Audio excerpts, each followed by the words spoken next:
Hi friends, welcome back to my channel. ಇವತ್ತು ನಾನು ಹುರುಳಿ ಸಂಗಟಿ ಮಾಡಾಕತ್ತೀನಿ. ಬರ್ರಿ ಅದನ್ನು ಹೆಂಗೆ ಮಾಡೋದಂತ ನೋಡ್ಕೊಂಬರೋಣ. ಒಂದು ಕಡಾಯಿಗೆ ಹುರುಳಿ ಹಾಕ್ಕೋಬೇಕು. 1 ಕಪ್ ಅಷ್ಟು ಹುರುಳಿ ತೊಗೊಂಡೆ ನಾನು. ಇದನ್ನು ಚಂದಾಗ ಹುರ್ಕೋಬೇಕು. ಈ ಹುರುಳಿ ಸಂಗಟಿ ಮಳೆಗಾಲಕ್ಕೆ ಚಳಿಗಾಲಕ್ಕೆ ಮಾಡ್ಕೊಂಡು ಕುಡಿತಾರ. ಹುರುಳಿ ಹೀಟಲ್ಲ, ಹೀಗಾಗಿ ನೆಗಡಿ ಆಗಿದ್ರೂ ಜಲ್ದಿನ ಕಡಿಮೆ ಆಗಿಬಿಡುತ್ತೆ. ಈಗ ನೋಡ್ರಿ, ಈಗ ಹುರಿದಾವ ಇವು ಸ್ವಲ್ಪ ಕೆಂಪಗೆ ಗುಂಡಗೆ ಆಗ್ತಾವೆ. ಅವಾಗ ನಾವು ತಕ್ಕೋಬೇಕು. ಈಗ ಅದ ಕಡಾಯಿಗೆ ನಾನು 3 ಟೇಬಲ್ ಸ್ಪೂನ್ ಅಷ್ಟು ರವೆ ಹುರ್ಕೊಳಕತ್ತೀನಿ. ನಾನು ಬನ್ಸಿ ರವೆ ತೊಗೊಂಡಿನಿ. ನೀವು ಬೇಕಾದ್ರೆ ಶಾವ್ಗೆನೂ ಹಾಕೋಬೋದು. ಇದನ್ನು ಸ್ವಲ್ಪ ಹುರ್ಕೋಬೇಕು. ಹುರಿದು ಎತ್ತಿಟ್ಕೊಂಡು ಅದಕ್ಕೆ ನಾನು ಅದೇ ಕಡಾಯಿಗೆ 1 ಲೀಟ್ರಷ್ಟು ನೀರು ಹಾಕೊಳಕತ್ತೀನಿ. ನೀವು ಹೆಚ್ಚು ಕಡಿಮೆ ಅಂತ ಏನಿಲ್ಲ, ನಿಮ್ಮ ಕ್ವಾಂಟಿಟಿಗೆ ತಕ್ಕಂಗೆ ನೀವು ಮಾಡ್ಕೋಬೋದು. ಇದು ನೋಡ್ರಿ, ನಾನೀಗ ಪೌಡ್ರ್ ಮಾಡ್ಕೊಂಬಂದಿನಿ ಮಿಕ್ಸರ್ಗೆ ಹಾಕಿ. ನೀವು ಜಾಸ್ತಿ ಕ್ವಾಂಟಿಟಿ ಒಳಗೆ ಮಾಡ್ಕೊಳ್ಳೋದಿತ್ತಂದ್ರೆ ನೀವು ಗಿರ್ನಿಗೆ ಹಾಕ್ಸ್ಕೊಂಬಂದು ಇಟ್ಕೋಬೋದು.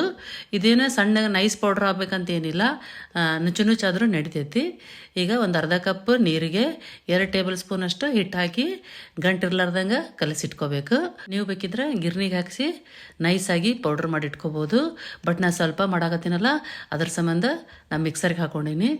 ಈಗ ಅದ ಕಡಾಯಿಗೆ ನೀರಿಗೆ ಬೆಲ್ಲ ಹಾಕಿ, ನಿಮ್ಮ ಟೇಸ್ಟಿಗೆ ತಕ್ಕಂಗೆ ನೀವು ಬೆಲ್ಲ ಹಾಕೋಬೋದು. ನಾನು ಒಂದು ಅರ್ಧ ಕಪ್ ಬೆಲ್ಲ ಹಾಕ್ಕೊಂಡೀನಿ. ಅದನ್ನು ಸೋಸಿ ಮತ್ತು ವಾಪಸ್ ಅದ ಕಡಾಯಿಗೆ ಹಾಕೊಳಕತ್ತೀನಿ. ಹಾಕ್ಕೊಂಡು ಅದಕ್ಕೆ ನಾವು ಕಲಸಿಟ್ಕೊಂಡಿದ್ದು ಹುರುಳಿ ಹಿಟ್ಟಿಂದು ಲಿಕ್ವಿಡ್ ಹಾಕೋಬೇಕು. ಮತ್ತು ಹುರಿದಿರೋದು ರವೆ ಹಾಕೋಬೇಕು. ಅದಕ್ಕೆ ಸ್ವಲ್ಪ ಉಪ್ಪು ಹಾಕಬೇಕು. ಉಪ್ಪು ಹಾಕಿದ್ರೆ ಟೇಸ್ಟು ಚಲೋ ಇರ್ತೈತಿ. ಇದನ್ನು ಜಾಸ್ತಿ ಏನು ಕುದಿಸೋದು ಬೇಕಾಗಿಲ್ಲ. ಜಸ್ಟ್ ಒಂದು 5 ನಿಮಿಷ ಕುದಿಸಿದ್ರೆ ಸಾಕು. ಯಾಕಂದ್ರೆ ಹುರುಳಿನೂ ಹುರಿದಿದ್ದಿರ್ತೈತಿ, ರವಾನೂ ಹುರಿದಿದ್ದಿರ್ತೈತಿ. ಜಾಸ್ತಿ ಹೊತ್ತು ಕುದಿಸೋದೇನು ಬೇಕಾಗಿಲ್ಲ. ಇದು ಆರಿದ ಮೇಲೆ ಇನ್ನೂ ಗಟ್ಟಿ ಆಗುತ್ತೆ ಸ್ವಲ್ಪ. ನೀವು ಈ ಮಳೆಗಾಲಕ್ಕೆ ಒಂದ್ಸರಿ ಮಾಡಿ ಕುಡಿದು ನೋಡ್ರಿ. ನಮ್ಮ ವಿಡಿಯೋ ನಿಮ್ಗೆ ಇಷ್ಟ ಆಗಿದ್ರೆ ಲೈಕ್, ಶೇರ್, ಸಬ್ಸ್ಕ್ರೈಬ್ ಮಾಡಿರಿ. Thanks for watching.